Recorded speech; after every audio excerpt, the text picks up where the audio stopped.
Hello, my name is Habib Khan, and we're going to be going over Jeff Bezos's morning routine as well as his daily routine. Well, it's all kind of just one routine. And this is the first part of a brand new video series that I'm starting. And this video series is brought to you by my company, which is Habitat. And so you can copy Jeff Bezos's routine at habitapp.com. So without further ado, let's talk about Jeff Bezos and why are we even thinking about looking at his routine? Now, I have to say, famous people's routines get posted on various blogs, on whether it's LinkedIn or Facebook or whatever. And it's kind of annoying to just be reading through what, wealthy people who have a lot of resources and staff, what they're able to do and get done in a day. But, they didn't start off wealthy or rich. They have certain things that they're doing or ambitions or whatever, and they decide to get their life together. And so it's not accidental all the time how they end up amassing wealth and success. So let's take a look at Jeff Bezos's routine because, even though we think he's maybe a robot or a cyborg or something, I know people at South Park made fun of him. He is a human somehow. Somehow he's a human. And I'm sure he struggles too. But the point is that we can do it too, right? Like you and me, we can get some information or some understanding from looking at his routine. The first habit that he does is he putters around for 3 hours in the morning. He gets up at 7 a.m. and putters around. So there's a lot of reasons to get up early in the morning, but puttering is not something that people cite often. And so this is Jeff Bezos's word. So why use that word? Why do less than anything for like a few hours? Because he doesn't get into work until 10 a.m. So before 10 a.m. After waking up at 7, he's making breakfast for his kids, and that I'm sure brings him a lot of joy, and maybe that grounds him. But I know, at least for me, what happens is when you spend time with loved ones in the morning, you start to feel loved and you have a much more positive energy. And Jeff does say that when you have a nice personal life at home, your work life becomes way more balanced and there's work-life harmony. This is what he talks about, work-life harmony. And so having this good life in the start of the day, it's incredibly vital. So when you go to work, you come in with like full energy, you're happy, you're positive, you know what you're doing all this for.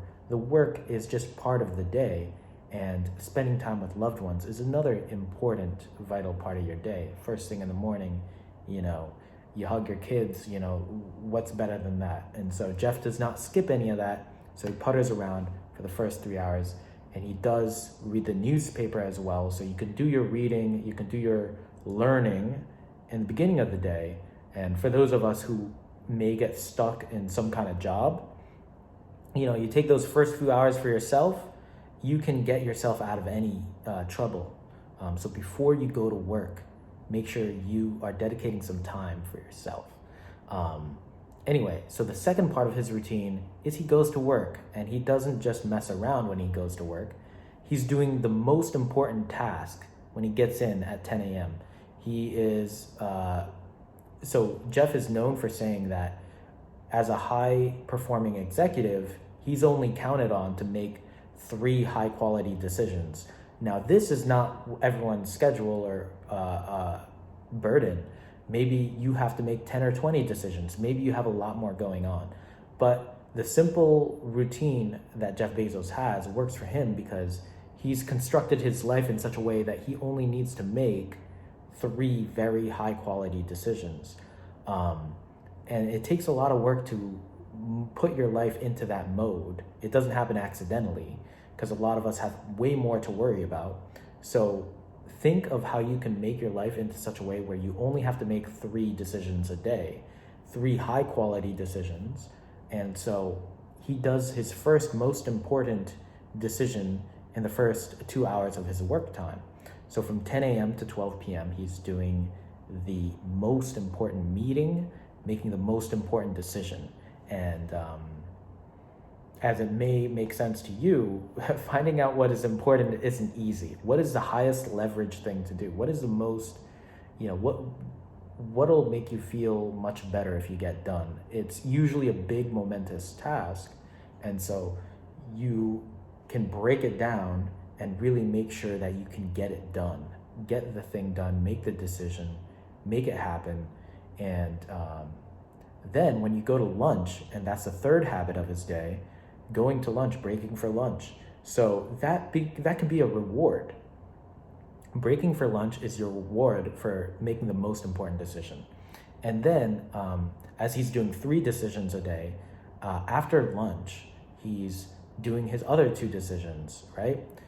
Whatever you get to before 5 p.m. Because his final habit, his 5th habit, after making those 2 decisions in the afternoon, right, is going home at 5 p.m. Now let's talk about these 2 together.